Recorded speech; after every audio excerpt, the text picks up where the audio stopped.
Hello guys, my name is Guillaume and welcome to a new episode of Hit the Tone.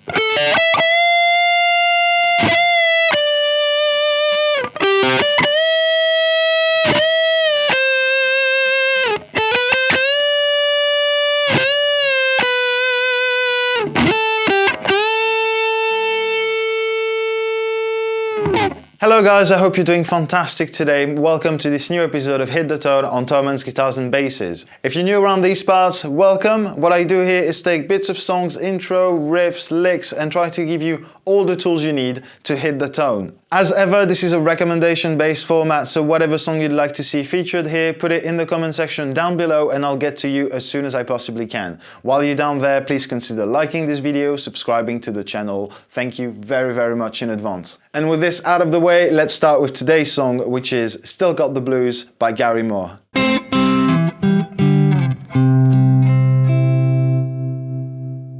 As usual, this video is not a step-by-step guide of how to sound like Gary Moore. I cannot sound like Gary Moore, I doubt that anybody really can, but these are some tips to get close enough to his sound and to his playing so that you'd be satisfied covering that song. And as we get started with the guitar, for today I will be using this glorious Les Paul Custom by Gibson. Now I know it is not a burst, it is not the 59 burst that is right now with Kirk Hammett, and I just couldn't reach him on the phone today. So this will have to make do. He was obviously famous for using that 59 burst that was previously owned by Peter Green, that was basically stock, except for the fact that the neck pickup was 180 degrees. So the pull pieces would have been on this side.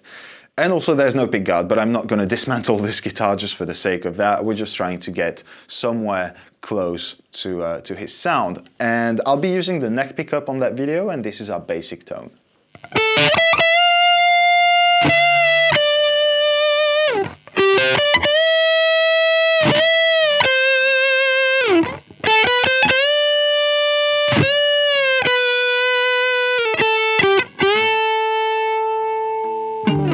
And that is already a really, really good sound, at least in my opinion. I'm gonna go through everything the sound is going through right now.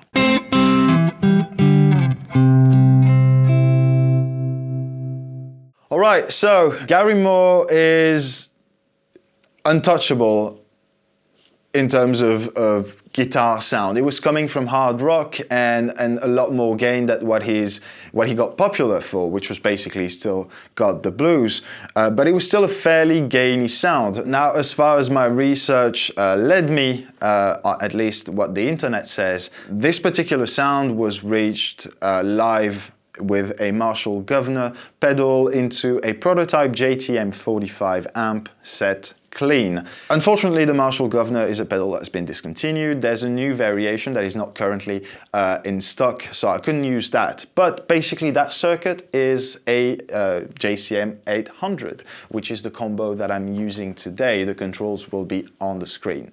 So the guv'nor pedal is an emulation of a cranked JCM 800. So that's my setting here. The preamp is fully cranked. And Gary Moore is also a very famous user of Tube Screamer. So I will be using a Tube Screamer as well, the right side of the JHS double barrel. Now, short disclaimer here as well. There's a very big difference in between the album sound and the live sounds, at least from the ones I could find.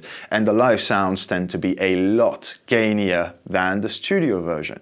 We could go either way. I'm gonna try to sit somewhere in between with a tone that is still dynamic but fairly gainy. That's why I'm using the Tube Screamer to boost the sound that you've already heard, and that's gonna take us there.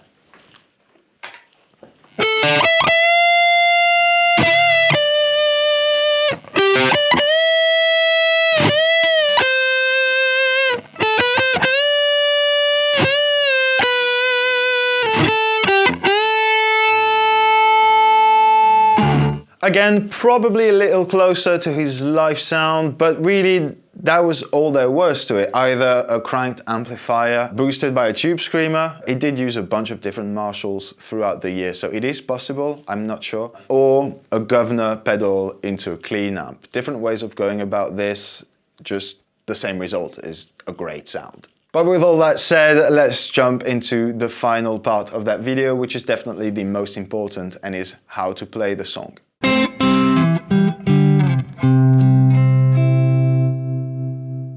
Before we get started, just a short reminder, because I forgot it in the last part, there will be a link in the description box down below to all the gear that I'm using today and some more recommendations at different price points. You will also find there a link to the tabs for that song if you need to spend some more time learning it. If not, let's jump into it and have a look at our fretting hand for that part.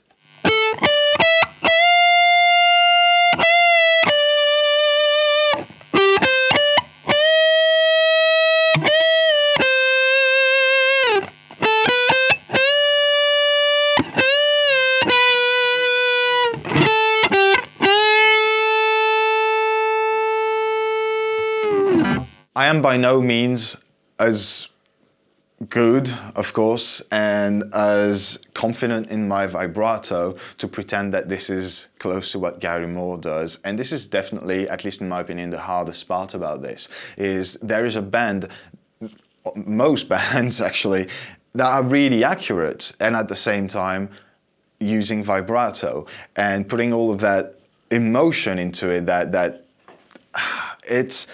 it's really what makes the song that hard to play, because the positions in themselves are not that tricky. The bends are not incredibly like long or whatever, but they're really accurate but still vibrant. And that's the most complicated thing there is to this song, I believe. But with all of that said, let's have a quick look at a picking hand for that intro.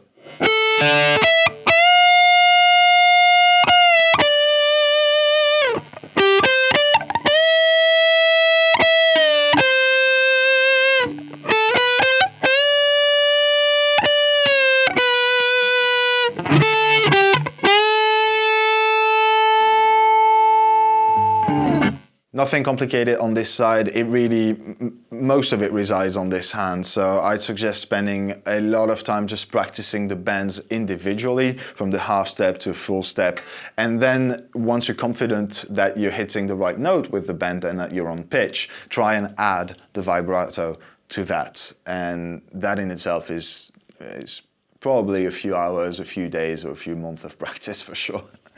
But yeah, that's pretty much it. I think you guys now have all the tools you need to hit the tone on Still Got the Blues by Gary Moore. As usual, I hope you had fun, I hope you enjoyed that video and maybe you learned something. Don't forget to leave me a comment down below and tell me which song you'd like to see here next, and I'll get to it as soon as possible. While you're down there, please consider liking this video and subscribing to the channel. Thank you very, very much in advance. You guys stay safe, keep playing music, and I'll be seeing you next Monday in a new episode of Hit the Tone.